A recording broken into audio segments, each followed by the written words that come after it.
السلام علیکم ورحمۃ اللہ وبرکاتہ۔ وعلیکم السلام ورحمۃ اللہ وبرکاتہ۔ کیا حال ہے سب کا؟ نحمده ونصلی علی رسولہ الکریم، اما بعد فاعوذ باللہ من الشیطان الرجیم، بسم اللہ الرحمن الرحیم، رب اشرح لی صدری ویسر لی امری واحلل عقدۃ من لسانی یفقہوا قولی۔ کوئی ایسی بات جس پر آپ نے عمل کیا، کوئی بات ذہن میں گونجی؟ جی بیٹا جی، درختوں کے پتے گرنے کے قریب بھی ہوتے ہیں تو ان میں ایک خوبصورتی ہوتی ہے۔ جی، جیسے ان کو درختوں کے پتوں کی تبدیلی کے بعد آسمان کی طرف دیکھنے کا خیال آیا، اور پھر اس کے رنگوں کی تبدیلی اور بہت تیزی کے ساتھ آسمان پر تبدیلی، اور انہوں نے کہا کہ یہ اس کی وجہ ڈھونڈیں گی۔ کہاں سے ڈھونڈیں گی؟ کہاں سے ڈھونڈتا ہے انسان؟ کتابوں سے؟ کون سی کتابیں؟ قرآن میں یہ لکھا ہوا کہ آسمان کے رنگ کیوں تبدیل ہوتے ہیں؟ جی، آپ سائنس کے علم سے؟ سائنس میں یہ لکھا ہوا ہے کہ آسمان کے رنگ کیوں تبدیل ہوتے ہیں؟ یا اس کی کیا حکمت ہے؟ جی، بار بار خود غور و فکر۔ ٹھیک ہے، حکمت کیا ہے؟ ہر تبدیلی کے پیچھے جو حکمت ہے اس پر غور و فکر کرنے کی ضرورت ہے۔ اس میں ایک چیز میں آپ سے یہ کہنا چاہوں گی کہ اس بات کا انتظار نہ کیا کریں کہ آپ کوئی چیز کسی کتاب سے پڑھیں گے تو پھر جا کر آپ کو اپنے سوال کا جواب ملے گا۔ ایسے مختلف سوالات آپ لوگوں سے بھی کر سکتے ہیں۔ جو باتیں آپ کے ذہن میں آئیں آپ دوسروں سے بھی ڈسکس کیا کریں۔ عموماً ہماری گفتگو کیا ہوتی ہے؟ کس چیز سے متعلق ہوتی؟ غور و فکر اور تجسس کا مادہ ہم میں سے ہر ایک کے اندر ہے، لیکن وہ غور و فکر کس چیز میں ہوتا ہے؟ وہ تجسس کہاں کام آتا ہے؟ جی، کوئی بتائے گا؟ لوگوں کے ذاتی معاملات میں، لوگوں کی شکلوں کے بارے میں غور و فکر، ان کے لباس پر غور و فکر، ظاہری چیزوں پر، ان کے رویوں پر غور و فکر، اور پھر تجسس کس میں؟ لوگوں کی ذاتیات میں۔ فلاں اگر اس سے بات کر رہا ہے تو کیوں؟ وہ جو اس سے پاس بیٹھا ہوا تو کیوں؟ نتیجہ کیا ہوتا ہے؟ ایسے غور و فکر کا نتیجہ کیا ہوتا ہے؟ ہم کسی خیر اور بھلائی تک پہنچتے ہیں، ہمارے دل کو کوئی خاص سکون اور قرار مل جاتا ہے؟ نہیں، وہ جو اللہ نے ایک حص رکھی ہے نا غور و فکر کی، اس کی کسی حد تک سیٹسفیکشن ہوتی ہے، لیکن اس کے ساتھ ہی ایک عجیب و غریب قسم کی پریشانی اور بے چینی جنم لیتی ہے ساتھ ہی۔ تو اس لیے بے حد ضروری ہے کہ ہم اللہ کی دی ہوئی نعمتوں کی قدر کریں، ان نعمتوں کا صحیح استعمال کریں، اور جو چیز جس مقصد کے لیے دی گئی ہے اس سے وہی مقصد پورا کریں۔ تو آئندہ آپ کیا کریں گے؟ جی، ایک تو اللہ سبحانہ وتعالیٰ سے یہ دعا کہ اللہ تعالیٰ ہمیں چیزوں کی حقیقت سجھائے۔ اللہم ارنا حقیقت الاشیاء کما ہی، اے اللہ ہمیں چیزوں کی حقیقت جیسی وہ ہیں ویسی دکھا، اور جو جانتے ہیں ان سے سوال کرنا، اچھی گفتگو کرنا، بامقصد گفتگو کرنا، اور کیا کریں گے؟ جی بالکل، بہت سی چیزوں کی اصل حقیقت، اللہ کی بہت سی مخلوقات یا تخلیق کی اصل غرض و غایت، اصل مصلحت تو حقیقت میں صرف اللہ ہی کو معلوم ہے۔ باقی انسانوں نے جو کچھ اس سے اخذ کیا ہے وہ سب کوششیں ہیں، جن میں بعض اوقات اختلاف بھی ہو سکتا ہے، اور بعض اوقات وہ صحیح نتیجے پر بھی پہنچتے اور بعض اوقات نہیں بھی پہنچتے۔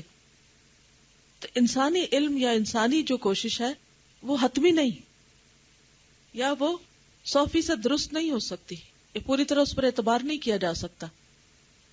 بس ٹھیک ہے، اگر کسی کا کوئی خیال ہے، کوئی رائے ہے تو اس کو دیکھ لیا جائے، اور اس کے بعد اگر دل کو لگے تو لے لے، اور نہیں لگے تو چھوڑ دے، لیکن غور و فکر جاری رکھیں۔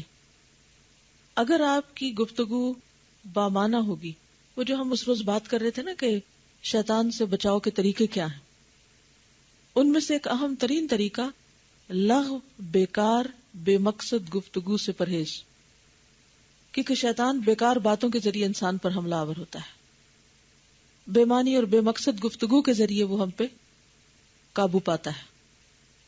مثلا جی آپ فرمائیے. جی ہاں، جب ہم کسی کے بارے میں کوئی بری رائے کا اظہار کرنے لگتے ہیں تو یقینی طور پر شیطان داخل ہو جاتا ہے اندر. اور پھر جب شیطان آتا ہے تو ہم صرف یہ اتنا نہیں ہوتا کہ ہم کسی کی برائی کرتے ہیں، بلکہ اس برائی کے ذکر سے ہمارے اندر ایک غصے اور غم اور تکلیف کی کیفیت بھی پیدا ہو جاتی. آپ اچھے بھلے بیٹھے ہوتے ہیں، آرام سے اپنا کام کر رہے ہوتے ہیں، اتنے میں کوئی شخص آپ سے کسی کی برائی شروع کر دیتا ہے، کیا آپ اسی آرام سے بیٹھ سکتے ہیں؟ یہ ہو ہی نہیں سکتا. اب یہ کارستانی کس کی تھی؟ شیطان کی، کہ اس طریقے سے وہ آپ پر حملہ آور ہوا، داخل ہوا اور آپ کو ہم اور فکر اور غم اور پریشانی میں مبتلا کر کے چلتا بنا. اسی طرح اگر آپ بغیر سوچے سمجھے گفتگو کر رہے ہیں تو ہو سکتا ہے آپ کی گفتگو میں جھوٹ کا عنصر شامل ہو جائے. اچھا، جو ہی آپ بے دھیانی میں بھی اور لاپرواہی میں بھی جھوٹ بولیں گے تو اس سے کیا ہوگا، کیا نتیجہ نکلے گا؟ کیونکہ جھوٹ تو جھوٹ ہے نا، جھوٹ کے اپنے اثرات ہیں، اس کا اپنا نقصان ہے. جی آپ کیا کہتی؟ جی، جھوٹ بولنے سے دل پہ لازمی طور پر ایک پچھتاوا آتا ہے، ایک پشیمانی ہوتی ہے. اس سے بھی نتیجہ کیا نکلتا ہے؟ آپ کا دل پھر اچھے کاموں میں نہیں لگتا. وہ خیال آپ کو بار بار ستاتا رہتا ہے کہ میں نے یہ بات کیسے کہہ دی. اب آپ کہتے ہیں کہ اچھا مجھے اس کی تردید کرنی چاہیے، پھر سوچتے ہیں کہ اچھا تردید کروں گا تو پھر پتہ نہیں اور کیا فساد اٹھے گا. چلیے بعض اوقات تو سمپل کوئی جھوٹ ہو سکتا ہے، بعض اوقات کوئی ایسا جھوٹ بھی ہو سکتا ہے کہ جو کسی اور پر بہتان کا سبب بن جائے.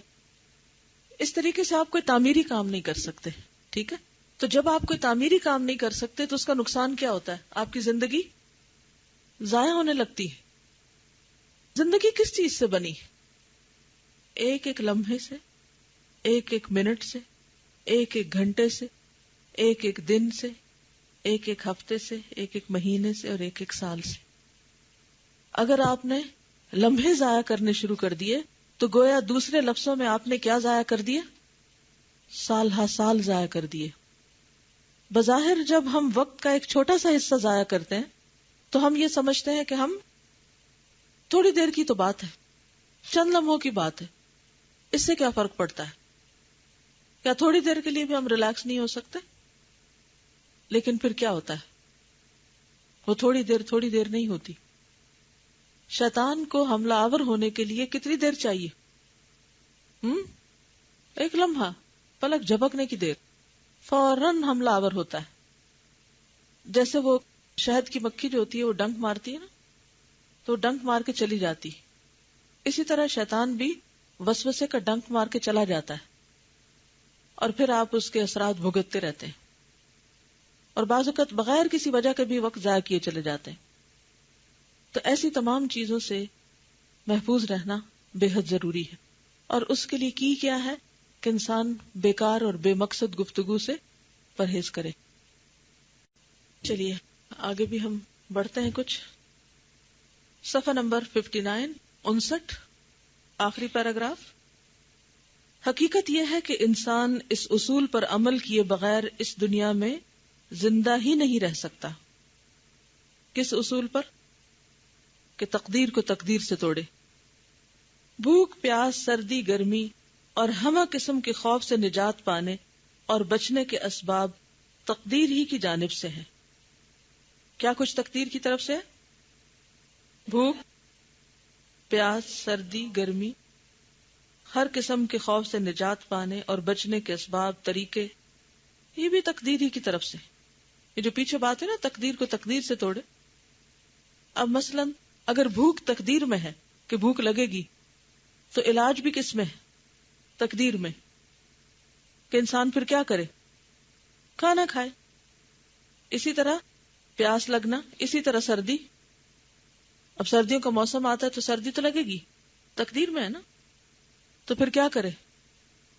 سردی سے بچنے کا بندوبست کرے. تو یہ سردی سے بچنے کے جو اسباب اختیار کرنا ہے یہ بھی تقدیر ہی کا حصہ ہے. جیسے اللہ نے بھوک کو رکھا ایسے ہی اس کا کھانا بھی رکھا. صرف بھوک ہی کو نہیں پیدا کیا، کھانا بھی پیدا کیا، یہ نہیں. تب اگر کوئی کہے کہ بھوک تو مجھے لگی ہے، تقدیر کا حصہ، اب لگی رہے، اگر مٹنی ہوگی تو مٹ جائے گی. نہیں، اللہ نے اس کا جو علاج پیدا کیا وہ اٹھ کے کرو. یہی حال باقی چیزوں کا بھی ہے. اور دنیا جہان کی ساری مخلوق ان چیزوں کی مدافعت اسی طرح کر رہی ہے کہ تقدیر سے تقدیر کی مدافعت کی جاتی ہے. اسی طرح وہ انسان جسے اللہ تعالیٰ کی جانب سے توفیق میسر آتی ہے اور جسے اللہ تعالیٰ نے رشد و ہدایت عطا فرمائی ہے، وہ ہمیشہ مقدر شدہ اخروی عقوبت اور عذاب کی مدافعت مقدر شدہ توبہ اور انابت سے اور ایمان اور عمل صالح کے ذریعے کرتا ہے. کیا مطلب؟ اگر کوئی سمجھتا ہے کہ آخرت کا عذاب میرے مقدر میں ہے تو وہ کیا کرے؟ ہاتھ پاؤں توڑ کے بیٹھ جائے؟ اس کا علاج کس سے کرے؟ توبہ سے اور ایمان اور عمل صالح سے. اور یہی وہ تقدیر ہے جس سے دنیا اور آخرت کے تمام خطرات اور تکالیف اور مصائب کا مقابلہ اور مدافعت کی جاتی ہے. دنیا میں بھی اگر آپ سمجھتے ہیں کہ آگ جلاتی ہے یا یہ جو آگ بھڑک رہی ہے یہ آگ جلا دے گی فلاں چیز کو، تو آپ کیا کرتے ہیں کہ تقدیر میں لکھا ہے اس نے تو جلانا ہے، اللہ نے آگ کو بنایا اس لیے کہ یہ جلائے، تو اب یہ جس چیز کو جی چاہے اس کا جلا دے تو ہم چھوڑ دیں گے اس کو؟ کیا کریں گے؟ اس کو بجھائیں گے، اس چیز کو آگے سے ہٹائیں گے، کو بندوبست کریں گے. تو اسی طرح جیسے دنیا کی آگ کو بجھانے کا طریقہ اللہ نے بتایا ہے، اسی طرح جہنم کی آگ کو بجھانے کا طریقہ بھی اللہ نے بتایا ہے، اور اس کا علاج اس سے ہو سکتا ہے. کیا اس جہان کا مالک کوئی اور ہے اور دوسرے کا کوئی اور؟ ایک ہی مالک ہے نا. دونوں جہان کا مالک رب اور پروردگار ایک ہی ہے. اس کی حکمت بھی ایک ہی طریقے پر کام کرتی ہے.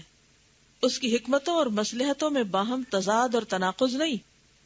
یہ نہیں ہو سکتا کہ یہاں آگ بجھانے کا طریقہ اللہ نے بتایا اور آخرت کی آگ بجھانے کا طریقہ نہیں بتایا، کہ یہاں ایک قانون ہے اور وہاں کوئی دوسرا قانون، یہاں ایک رب ہے تو وہاں کوئی دوسرا رب. اس کی ایک حکمت اور مصلحت دوسری حکمت اور مصلحت سے کبھی نہیں ٹکراتی. ایک مصلحت دوسری مصلحت کو کبھی باطل اور لغو قرار نہیں دیتی. بس تقدیر کا یہ مسئلہ در حقیقت اس شخص کے حق میں جو اس کی قدر و قیمت جانتا ہے اور اس کے حقوق کی کما حق کا وہ رعایت کر سکتا ہے، بڑا ہی اہم ہے اور بڑے بڑے مسائل سے بھی زیادہ شریف اور بزرگ ترین مسئلہ ہے. واللہ المستعان. کیا مطلب؟ اللہ ہی سے مدد چاہی جاتی. لیکن یہاں ابھی دو اہم امور بحث طلب ہیں جن سے انسان کی سعادت اور فلاح وابستہ ہے. اول یہ کہ انسان خیر و شر کے اسباب اور اس کی تفصیلات سے پوری طرح آگاہ اور باخبر ہو. پڑھیے اس جملے کو.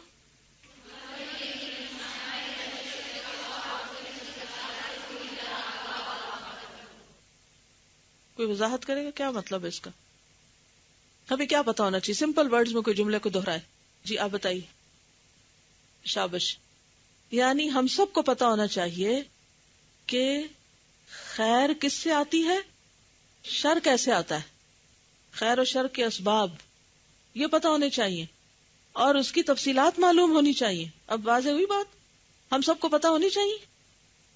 کیا پتا ہونا چاہیے؟ خیر و شر کے اسباب، کہ کن چیزوں سے خیر اور بھلائی آتی ہے اور کون سی چیزیں مصیبتیں لاتی ہیں. یہ بڑا اہم نقطہ ہے. بہت سے لوگ اس سے غافل رہتے ہیں. جب کوئی مصیبت آ جاتی ہے تو پھر کیا کہتے ہیں؟ تقدیر میں لکھی تھی، آ گئی. بھئی یہ بھی تو سوچو کہ تمہاری اپنی بھی کوئی غلطی تھی. اللہ سبحانہ وتعالیٰ قرآن پاک میں کیا فرماتے ہیں؟ ما اصابکم من مصیبت فبما کسبت ایدیکم. تمہیں جو بھی مصیبت آئی تمہارے اپنے ہاتھوں کی کمائی سے آئی. اچھا اس وقت ہم بڑے معصوم بن جاتے ہیں. ہم کہتے ہیں کون سی ہمارے ہاتھوں کی کمائی، کون سے گناہ. کیا ہمیں اپنے سارے گناہ یاد ہیں؟ یاد ہے ہم سب کو؟ جو بچپن سے لے کے جب سے ہوش سنبھالا ہے اب تک کیے ہیں، یاد ہی نہیں. ہم گناہ کر کے اتنے مطمئن ہو جاتے ہیں. ہمارا عام طور پر رویہ یہ ہوتا ہے کہ ہم بھی بچوں کی طرح ایک غلط کام کریں گے، پھر دیکھیں گے کچھ نہیں بگڑا، پھر ایک اور کریں گے، پھر ایک اور کریں گے. جیسے چھوٹے بچے ہوتے ہیں نا کہ پہلے چھوٹی سی چیز کو چھیڑیں گے، جب دیکھیں گے ماں نے کچھ نہیں کہا تو پھر شیر دلیر ہو جائیں گے اور آگے بڑھ جائیں گے. چونکہ دنیا امتحان کی ہے تو بندہ جب گناہ کرتا ہے تو عام طور پر تھوڑی دیر کے لیے اس کے دل میں ملال ضرور آتا ہے کہ میں نے غلط کیا، کہیں میری پکڑ نہ ہو جائے. اور جب دیکھتا ہے کہ پکڑ نہیں ہوئی تو پھر کیا کرتا ہے؟ جی آپ بتائیے. دوبارہ کرتا ہے، پھر اور کرتا ہے، پھر اس سے مزہ لینے لگتا ہے، پھر اس کے بعد کر کرا کے بھول جاتا ہے. بھول جاتے ہیں، یاد ہی نہیں ہوتا. لیکن کیا اللہ نے اس کو گن نہیں رکھا؟ اللہ نے ایک ایک چیز کو گن گن کے رکھا ہوا ہے. اچھا پھر بعض اوقات ایسا ہوتا ہے کہ ہم اس گناہ کو جسٹیفائی کرنے لگتے، توبہ بھی نہیں کرتے. حتیٰ کہ کیا ہوتا ہے، دنیا میں ہی کوئی مصیبت آ جاتی ہے، کہیں پکڑ آ جاتی ہے. اچھا اس وقت جب مصیبت آتی ہے تو ہم کو بالکل یاد نہیں ہوتا کہ پیچھے ہم نے کیا کیا تھا، لہٰذا یہ بھی خیال نہیں آتا تھا کہ توبہ استغفار کریں. اسی طرح بعض اوقات کو خیر اور بھلائی ہمیں نصیب ہوتی ہے، ہم کیا سمجھنے لگتے ہیں؟ مثلا کسی خیر بھلائی کا نام لیجئے. کون سی خیر بھلائی نصیب ہوتی؟ مثلا کیا ملنا خیر و بھلائی ہے؟ مال اور اولاد اور جی صحت و عافیت وغیرہ. Okay fine. اب مثال کے طور پر جب کبھی ہمیں مال ملے یا اولاد ملے تو ہم سمجھتے ہیں اللہ نے دیا. ہم تو جاب کرتے ہیں اس لیے ہمیں یہ تنخواہ ملی ہے، اور شادی ہونے کے بعد بچے تو سبھی کے ہوتے ہیں، ہمیں بھی بچہ مل گیا. کبھی بھی نہیں سوچتے کہ اللہ کی طرف سے نعمت. تو بات یہ ہے کہ خیر اور بھلائی اللہ کی طرف سے ہوتی ہے. خیر اور بھلائی اللہ کی عنایت ہوتی ہے، اس کی رحمت ہوتی ہے. جب وہ ملے تو اس پر فخر کرنے کی بجائے اللہ کا شکر ادا کرنا چاہیے. اور اگر پھر اس میں کوئی تکلیف آ جائے، مال چلا جائے یا اولاد میں کوئی تکلیف آ جائے، تو اس میں اللہ کو بلیم نہیں کرنا چاہیے. پھر سوچنا چاہیے کہ کہاں کمی بیشی ہوئی. بعض اوقات ہم ان کے حق میں کمی بیشی نہیں کرتے، لیکن کیا ہوتا ہے، ان کے اندر جو خیر و بھلائی ہوتی ہے اس کو اپنا کمال سمجھنے لگتے ہیں، اسے باعث فخر سمجھنے لگتے ہیں. دنیاوی شہرت یا اپنی ذات کی خود نمائی کا ذریعہ سمجھنے لگتے ہیں. اسی لیے عموماً جب مال آتا ہے تو لوگ اس کو کن کاموں پہ زیادہ خرچ کرتے ہیں؟ اللہ کی خوشنودی کے کاموں میں. اللہ کی خوشنودی کے کاموں میں کیوں نہیں خرچ کرتے ہم؟ کیونکہ ہم یہ سمجھتے ہی نہیں کہ یہ اللہ کی رحمت ہے ہم پر، یا اللہ کی طرف سے ملی ہم کو. اگر ہم یہ سمجھتے ہوں کہ مال اللہ کی طرف سے ہے، اللہ کی رحمت سے ہمیں ملا ہے، تو پھر ہم کیا کریں گے؟ خرچ کرتے وقت یہ ضرور سوچیں گے کہ کیا جہاں میں خرچ کر رہا ہوں اس پر وہ راضی ہے یا نہیں، یا یہ کہ محض اس کو خوش کرنے کے لیے میں نے کیا خرچ کیا ہے. اسی طرح اگر ہم اولاد کو اللہ کی عنایت سمجھے تو پھر ہم کیا کریں گے؟ اولاد کی اچھی تربیت کریں گے. اولاد سے ہماری توقعات کیا ہوں گی؟ جی کہ وہ خود بھی خیر و بھلائی پہ قائم رہے اور ہمارے لیے بھی خیر و بھلائی کا ذریعہ بنے، ان کے اخلاق نہ بگڑے، وہ اللہ سے غافل نہ ہو. کیونکہ شیطان کی بھرپور کوشش کیا ہے؟ شیطان کیا چاہتا ہے؟ کیا کرے؟ اس نے صرف ہم پہ نہیں، ہماری اولاد پر بھی نظر رکھی ہوئی ہے کہ میں انہیں اپنا بنا کے چھوڑوں گا.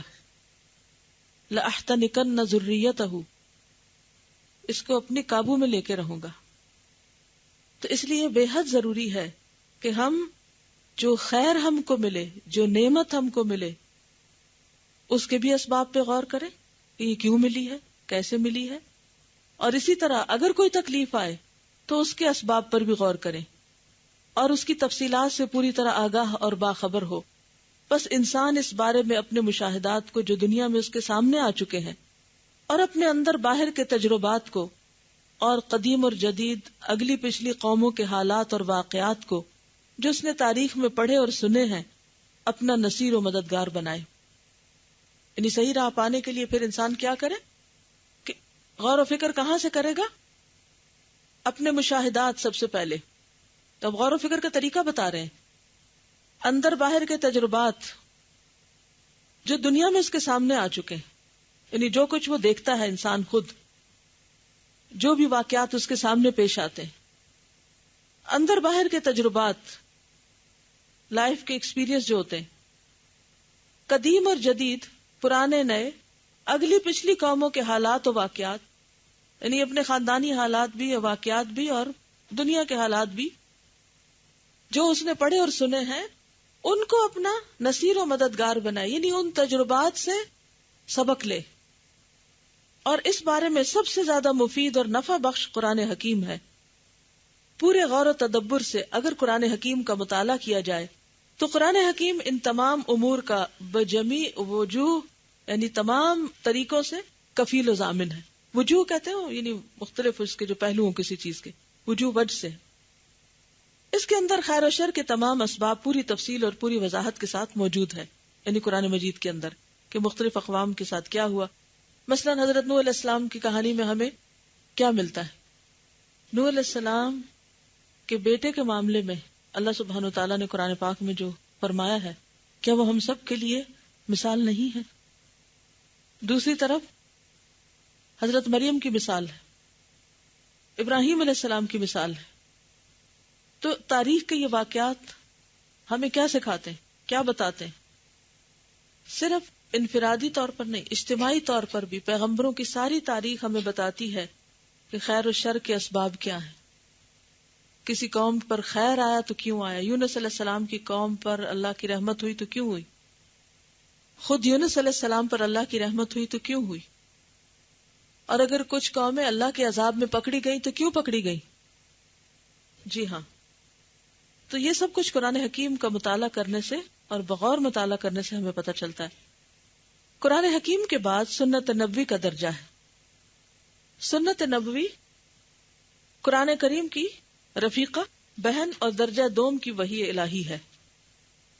جو شخص ان دو چیزوں میں اپنی توجہ مرکوز رکھے گا اس کے لیے یہ کافی ہو جائیں گی اور اسے دوسری تمام چوکھٹوں سے مستغنی اور بے پرواہ کر دیں گی.